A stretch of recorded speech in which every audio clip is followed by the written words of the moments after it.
ہی نہیں ہے یاد کرنا. اور اس نے سن رکھا تھا کہ جناب جی یہ کہتے ہیں کہ اللہ رب العالمین ہر چیز کے کرنے والے ہیں، اور والدہ نے بھی بتایا تھا کہ اللہ ہر چیز پر قادر ہے. تم جو چاہے اللہ سے مانگو، تم جو چاہے اللہ سے کہو، اللہ تمہاری ضرورت تمہارے تقاضوں کو ضرور پورا کرے گی. تو اس نے دیکھا سبب تو میرے بس کا ہے نہیں، حالانکہ بچہ ہوشیار تھا. تو اس نے کتاب کو بند کیا، مصلی بچھایا، 2 رکعت نماز پڑھی اور کہا کہ اللہ جناب جی بھی یہ کہتے ہیں کہ آپ ہر چیز پر قادر ہیں، امی سے بھی ابھی تک یہی سنتا ہوا آیا ہوں، آپ مجھے سبق یاد کرا دیجئے تاکہ میں اپنی والدہ محترمہ سے ملاقات کر سکوں. بس اللہ کا کرنا ایسا تھا، سارا سبق یاد ہوا. استاد محترم کے پاس بیٹھا، بغیر اٹک کے، بغیر مسٹیک کے، بغیر غلطی کے سارا سبق سنا. 8 دن کا 10 دن کا سبق. استاد محترم سمجھ گئی کہ اس کا معاملہ اللہ کے ساتھ کچھ عجیب و غریب. کہا کہ بیٹا جاؤ. جب یہ چلا ہے بڑی خوشیوں کے جذبے لے کر، چہرے پر مسکان ہے، مسکراہٹ ہے. امی کے پاس جاؤں گا، امی مجھے گود میں لے گی، اپنے ہاتھوں سے کھلائے گی، میرا لال آ گیا، میرا لخت جگر آ گیا، میرا نور، اور میں پھر امی سے باتیں کروں گا اور 2-3 دن رہوں گا. پھر اس طریقے سے ایک جذبات، ایک خیالات کی دنیا کے اندر. جب میں گھر پر پہنچا تو دروازہ بند تھا. دروازے پر دستک دی تو اندر سے آواز آئی، کون ہے؟ من انت؟ تو کہا کہ میں آپ کا بیٹا بایزید ہوں امی.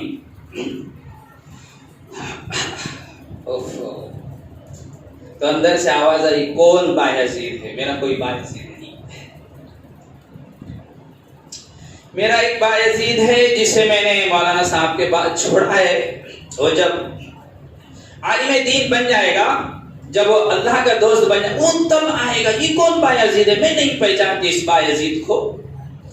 یہ کون انجان ہے، اجنبی ہے، جس کی مجھے خبر نہیں ہے، یہ انجانی آواز ہے. وہ سمجھ گیا کہ والدہ مجھ سے ملنا نہیں چاہتی ہے، وہ ناراض ہے، اور مجھے ایک بڑا عالم دین دیکھنا چاہتی ہے. روتا ہوا واپس چلا گیا، رونے لگا. استاد محترم تو سمجھ گئے بھئی کیا معاملہ ہے، بات کیا ہے. تو سارا اس نے قصہ سنایا. تو عالم صاحب نے، جناب جی نے کہا کہ بیٹا تم ناراض تو نہیں ہو نا امی سے؟ کہا کہ دل تو بہت دکھا ہے اور آنکھیں بہت آنسو بہا چکی ہے، لیکن ناراض نہیں ہوں امی سے. میں یہ سمجھ گیا کہ امی مجھے کچھ دیکھنا چاہتی ہے. مختصر یہ کہ اس بچے نے 16 سال اس مدرسے کے اندر گزارے. کتنے بھائی؟ 16 سال. سارے جذبات قربان ہوتے ہیں صاحب. بچپنا جو کھیل کود کا ہے وہ بھی قربان ہو جاتا ہے. جوانی کے جو جذبات ہوتے ہیں گھومنے پھرنے کے، وہ بھی قربان ہو جاتے ہیں. اور بہت ساری ایسی چاہتیں اور خواہشیں رہ جاتی ہے جو دل ہی کے اندر دفن بن کر رہ جاتی. آپ نے کیا سمجھ رکھا ہے ان اہل علم کا؟ اللہ کے نزدیک کیا مقام ہے ان کا؟ اللہ کے نزدیک کیا اہمیت ہے ان کی؟ اللہ کے نزدیک کیا درجہ ہے ان کا؟ امام غزالی رحمت اللہ علیہ فرماتے ہیں، اس واقعے کو ہم لوگ چھوڑے پھر آگے کنٹینیو کرتے ہیں. امام غزالی رحمت اللہ بڑے درجے کا عالم ہے. انہوں نے کہا کہ جب قیامت کا دن ہوگا، اللہ رب العالمین ایک نافرمان کو بلائیں گے، بڑا گنہگار نافرمان، ابھی جہنم کا فیصلہ ہونا ہے اس کے لیے. تو اللہ رب العالمین کہیں گے اچھا یہ بتا، کسی عالم صاحب سے، کسی قاری صاحب سے تیری دوستی تھی؟ تو کہے گا کہ نہ، یہ تھا میری کوئی دوستی نہیں تھی. تو اللہ رب العالمین کہیں گے اچھا یہ بتا، کسی عالم صاحب کو تو نے کبھی کوئی ہدیہ دیا تھا 10-20 روپے یا کچھ اور چیز یا کپڑا لتا یا کچھ؟ تو کہے گا اللہ جب جان پہچانی نہیں تھی تو میں ہدیہ کہہ دیتا، میں تو بڑا بد نصیب تھا. تو پھر اللہ رب العالمین کہیں گے اس گنہگار سے، نافرمان سے کہ اچھا یہ بتا کہ تو نے کبھی کسی عالم صاحب سے مصافحہ کیا؟ تو کہے گا نا. اللہ رب العالمین کہیں گے کہ اچھا تو جس محلے کے اندر رہتا تھا اس محلے کے اندر کوئی عالم تھا؟ تو کہا کہ اللہ میں تو اتنا بڑا بد نصیب، اتنا بڑا بد قسمت کہ جس علاقے میں میں رہتا تھا وہاں پر کوئی عالم بھی نہیں تھا.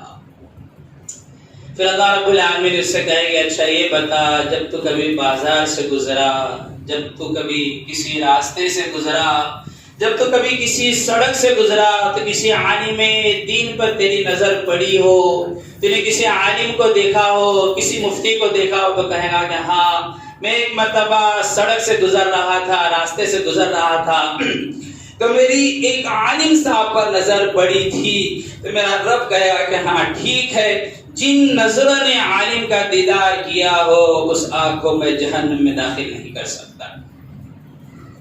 یہ مقام ہے اللہ کے نزدیک عالم میں. تو چھوٹی چھوٹی باتوں پر جو ہے اللہ عالم دین سے کہے گا قیامت کے دن تیرے جو گناہ ہے تیری نافرمانی سب ایک طرف ہے بغیر حساب ولا کتاب ادخل الجنہ. اے عالم، اے قاری، اے مفتی، اے امام، تو بغیر حساب کتاب کے جنت میں داخل ہو جا. چاہے تیری جتنے گناہ ہو، جتنی نافرمانی ہو، تجھے علم دیا ہی تھا اس لیے تاکہ تو ہماری رضامندی حاصل کرے اور تو جنت کا مالک بنے. ہم تو چھوٹی چھوٹی غلطیاں دیکھتے ہیں نا، چھوٹی چھوٹی کوتاہیاں دیکھتے. میرا رب نہیں دیکھتا، میرا اللہ نہیں دیکھتا. تو بہرحال 16 سال اس بچے نے گزارے ہیں، 16 سال. اس کے بعد استاد محترم تہجد کی نماز پڑھ کر تھوڑی دیر لیٹے ہیں. میرے اور آپ کے آقا سرکار بندی جناب محمد رسول اللہ صلی اللہ علیہ وسلم کی زیارت ہوئی اور میرے نبی نے کہا کہ بایزید اس قابل ہو گیا ہے کہ اس کے سر پر آپ عمامہ رکھ دیں، اسے ولایت کبریٰ کا درجہ حاصل ہو گیا، ہمارا دوست بن گیا. استاد محترم فوراً اٹھے، کیونکہ اللہ کی جو زیارت کرے واقعہ اس نے اللہ کی زیارت کی، اور محمد عربی صلی اللہ علیہ وسلم کی جس نے زیارت کی واقعہ اس نے نبی کی زیارت کی. شیطان اللہ اور نبی کی شکل اختیار نہیں کر سکتا، بلکہ دوسرے کی کسی اور کی کر سکتا ہے، اللہ رسول کی وہ شکل اختیار نہیں. فوراً اٹھے، بچے کی تلاش میں گئے. جب وہ بچہ کمرے میں پہنچے، بچہ کمرے میں تھا تو دیکھا وہ تہجد کی نماز ادا کر رہا ہے. استاد محترم پیچھے بیٹھ گئے. اس نے سلام پھیرا، بچے کو اپنے قریب کیا، اپنے سینے سے لگایا، پیشانی پر بوسہ دیا اور اپنا عمامہ نکال کر اس کے سر پر رکھا اور کہا کہ بیٹے تو اس قابل بن گیا ہے، تو اس لائق بن گیا ہے جس لیے تیری والدہ محترمہ نے تجھے یہاں پر چھوڑا تھا. اب یہ بچہ اپنے استاد محترم کے ہاتھ چومتا ہے، ادب و احترام کے ساتھ وہاں سے روانہ ہوتا ہے. پھر دروازے پر آتا ہے اپنے گھر پر، تو دروازہ ویسے ہی بند ہے. یہ دروازے پہ دستک دیتا ہے کہ امی جان. تو والدہ کہتی کون؟ کہا کہ آپ کا بایزید. کہا ہاں یہ میرا بایزید ہے، یہ میرا بایزید ہے. میں اسی حال میں اسے دیکھنا چاہتی تھی. بیٹا میں رک جا. میں دروازے کو کھولا. بایزید بستامی رحمت اللہ علیہ اور ماں کے قدموں پہ گر گئے. ماں نے سینے سے لگایا، چوما، دعائیں دی اور کہا کہ سب سے پہلے اے میرے بچے میں اس رب کا شکر ادا کرتی ہوں جس نے تجھے اس قابل بنایا ہے اور اپنا دوست بنایا. صلاح بچھایا، 2 رکعت نماز پڑھی، پھر اپنے بچے کو اپنے ہاتھوں سے دودھ پلایا اور کھانا کھلایا. یہ تو ایک مختصر سی میں نے ایک اللہ کے ولی کی داستان سنائی. کبھی مدرسے میں جاؤ نا، ایک ایک بچے سے کچھ الگ الگ داستان سننے ملی، الگ الگ. کوئی کہے گا میں 4 سال کا تھا، میرے والد صاحب کا انتقال ہو گیا. کوئی کہے گا کہ میری ماں برتن دھوتی ہے اور مجھے پیسے یہاں روانہ کرتی ہے. کوئی کہے گا کہ میری 4 بہنیں ہیں، چاروں کے چاروں لادی پوچھا کرتی ہے، کھانے کے لیے کچھ نہیں ہے، پھر وہ گھر والے جو بھی دے دیتے ہیں اس پر گزارا ہو جاتا. ہر بچہ ایک عجیب و غریب داستان، ہر بچہ جا کر دیکھو. تو میرے رب کے نزدیک تو یہ مقام ہے. اور ایک چھوٹا واقعہ بتاؤں اللہ کے نزدیک کیا مقام ہے. قیامت کے دن اللہ رب العالمین سارے لوگوں کو جنت کے اندر داخل کریں گے. 5 وقت کا نمازی چلو بھائی جنت میں، فرشتوں جنت میں داخل کرو، روزے دار ہے جنت میں داخل ہو جاؤ، قرآن پڑھنے والا بہت زیادہ جنت میں داخل ہو جاؤ، سچائی کے ساتھ تجارت کرنے والا جنت میں داخل، سارے جنت میں. نیک لوگ، ذکر کرنے والے سارے، تبلیغ کرنے والے، دعوت کا کام کرنے والے چلو بھی جنت کے اندر، خانقاہ والے چلے بھی جنت کے اندر. باقی رہ جائے گا 2 طبقہ، ایک علماء کا طبقہ، عالموں کا، قاریوں کا، مفتیوں کا، اماموں کا، اور ایک طبقہ رہ جائے گا بڑے گنہگار، نافرمان، فاسق اور فاجروں کا، جنہوں نے اللہ کو بڑا ناراض کر زندگی گزاری. تو عالم دین کہیں گے یا اللہ نمازی چلے گئے، حج والے چلے گئے، عمرہ والے، زکات والے، صدقے والے، دعوت و تبلیغ کرنے والے، کیا آپ کے نزدیک ہم سے زیادہ ان کی اہمیت ہے؟ ابھی تک ہمارے لیے جنت کا فیصلہ نہیں ہوا. تو اہل علم جب یہ کہیں گے تو میرا رب کہے گا کہ نہیں، ایسی بات نہیں. عالموں کھڑے ہو جاؤ، مفتیوں کھڑے ہو جاؤ، حافظ قرآن اور قاری قرآن کھڑے ہو جاؤ.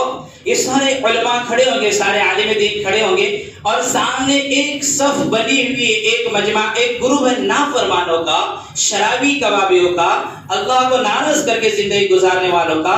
میرا رب عالم سے کہے گا کہ ان فاسق فاجر میں سے جس نے کبھی تجھے 10 روپے ہدیہ کیا ہو اس کا ہاتھ پکڑ لے، جس نے تجھے کبھی ایک لقمہ کھانا کھلایا اس کا ہاتھ پکڑ لے، جس نے کبھی تجھے ایک گھٹ پانی پلایا اس کا ہاتھ پکڑ، حالانکہ ہے وہ شرابی نافرمان ہے، رب کو سجدہ کرنے والا نہیں ہے۔ کبھی کسی نے تجھ سے مصافحہ کیا، اس فاسق میں سے کسی نے، اس کا ہاتھ پکڑ۔ کبھی اس میں سے کسی نے تجھے مسکرا کر دیکھا، اس کا ہاتھ پکڑ، اپنے ساتھ اسے بھی جنت کے اندر داخل کر دے۔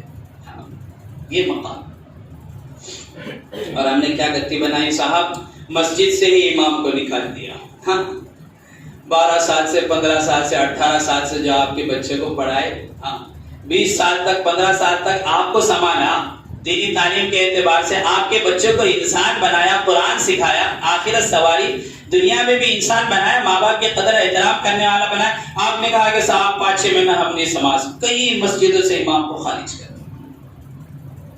ایک حافظ قرآن امام، غالباً یو پی کا واقعہ یا مہاراشٹر کا واقعہ، واللہ اعلم کہاں کا ہے، اس سے بحث نہیں ہے، اور اس امام نے صحیح کیا غلط کیا اس سے بحث نہیں، اس کا جو عمل تھا وہ جائز تھا ناجائز تھا حلال تھا حرام تھا، اس سے بحث نہیں۔ وہ میں یہ کہہ رہا ہوں، غور طلب یہ بات ہے، وہ پھانسی اس لیے لگاتا ہے کہ کھانے کے لیے کوئی چیز نہیں ہے اور دوائی کے لیے پیسے نہیں ہے۔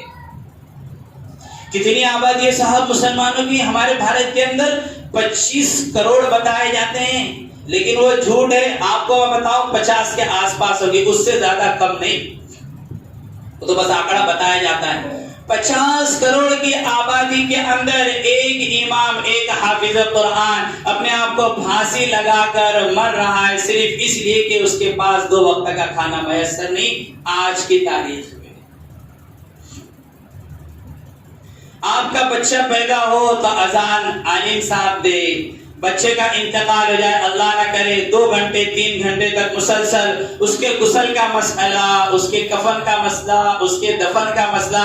آپ 12 بجے 2 بجے دروازے پر دستک دیں، مولانا صاحب میرا بچہ رو رہا ہے، میری ماں بہت بیمار ہے، پانی پڑ کر دیجیے، وہ اف تک نہیں کہتا، آپ سے 1 روپیہ تک نہیں مانگتا، وہ صرف اپنے رب سے یہ کہتا ہے ما اسألکم علیہ من اجر ان اجری الا علی اللہ، میں اس کا اجر اللہ سے لوں گا۔ تو جو تمہیں 20 سال تک سنبھال رہا تھا، تم نے 6 مہینے بھی نہیں سنبھالا۔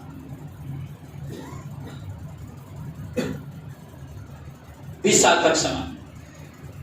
قرآن کی تعلیم بچے کو انسان اس نے سکھایا ہے، بچہ بے ادبی کرتا تھا، بدتمیزی سے پیش آتا، انسان بنایا، انسان دنیاوی تعلیم کے اعتبار سے بھی سمجھایا، دینی تعلیم کے یہ مسجد اور ایک بستی کے اندر اگر آپ دیکھیں، کم سے کم چھوٹی بستی، ہماری بستی 300 مکان پکڑ لے، ایک گھر کے اندر 2 آدمی، 2 سے زیادہ ہی ہوتے، 5-6 ہوتے، آپ 2 پکڑے 2 تو 300 مکان پکڑے، حالانکہ مکان زیادہ ہے، 600 لوگ ہیں، 15 سال سے 20 سال سے ایک امام 600 لوگ کو سنبھال رہا ہے، 600 لوگ مل کر ایک عالم دین کو نہ سنبھال سکے۔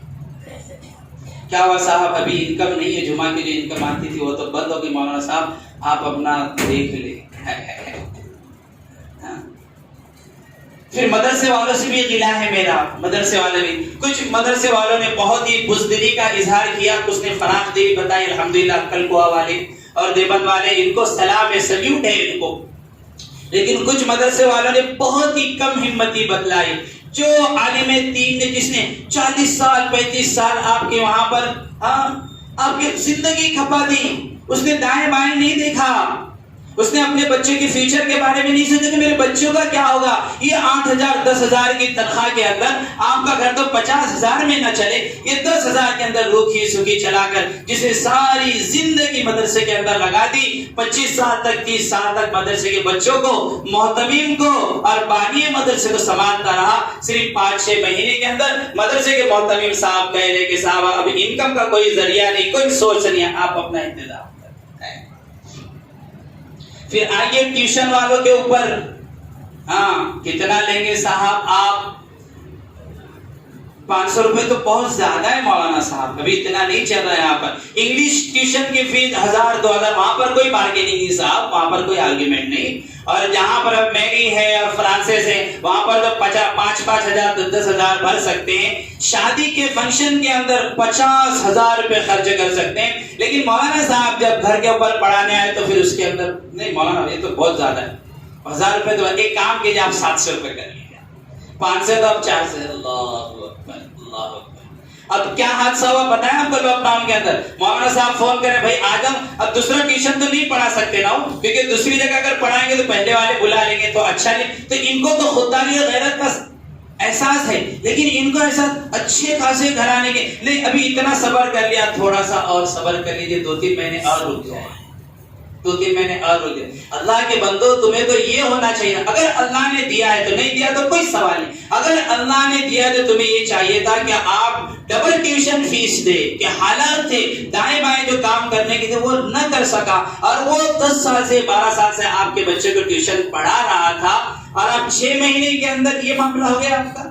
تو ہونا یہ چاہیے تھا کہ نہ بھی آئے مولوی صاحب تو آپ ڈبل فیس ان کے گھر پر پہنچا دیتے، ان کے اکاؤنٹ میں ڈال دیتے. لیکن یہ کہا جا رہا ہے کہ آپ تھوڑا رکے ہیں، 4 مہینے رکے ہیں، تھوڑا 2-3 مہینے اور رک جائے.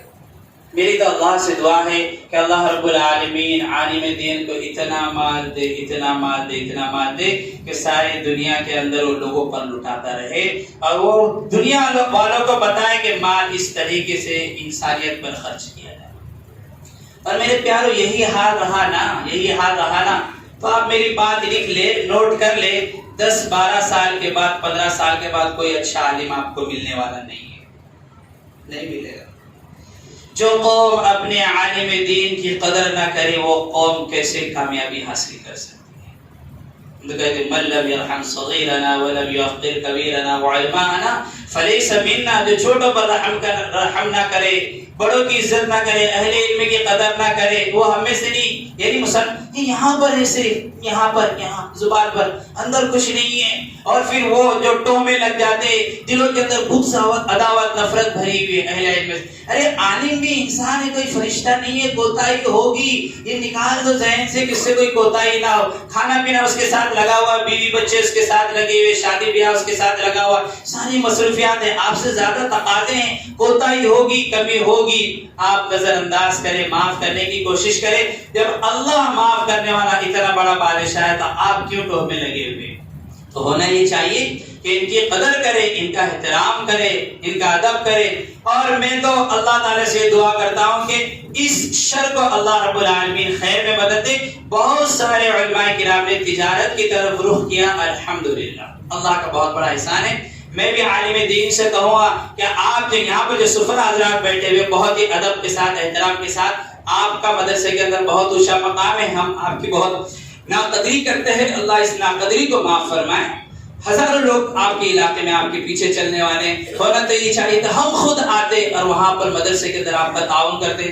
یہ تھپڑے کھا کے سفر کی مشقتیں، صعوبتیں، تکلیفیں برداشت کر کر، اور پھر صاحب کہاں کا ہے، اور پھر ہم نے تو دیکھا نہیں، دینا 100-200 روپے. بہرحال تو یہ بھی کوشش کریں، چھوٹی موٹی تجارت کریں. اور جو ٹیوشن والے ہیں اگر وہ ڈبل فیس دے دیں، ایک ہنسی کے طور پر بھی کہہ رہا ہوں، لیکن یہ تو درد ہے میرا، اگر دینے کی حیثیت ہے، گنجائش ہے، اللہ نے دیا ہے تو بھائی ڈبل ٹیوشن فیس دے دے مولوی صاحب کو. میں ٹیوشن نہیں پڑھا تو یہ مت سمجھنا مولانا صاحب اپنی سیٹنگ کر رہے ہیں. اور جو 1-2 جن تھے لاک ڈاؤن سے پہلے وہ آتے بھی نہیں یہاں پر. ہاں تو جو بیچارے عام طور پر بنا روڈ کے اندر کچھ لوگ ایسے تھے جن کا ٹیوشن پر ہی چلتا تھا، تو انہیں چاہیے جن کی گنجائش ہے، سہولت ہے، دل کھول کر دے. اہل علم کو دو گے، اللہ رب العالمین اپنے خزانے سے دے گا. اللہ رب العالمین ہم تمام کو ان باتوں پر صحیح طریقے سے عمل کی توفیق نصیب فرمائے. آمین. وآخر دعوانا الحمدللہ رب العالمین. بھائی جس کو اگر برا لگا ہو میں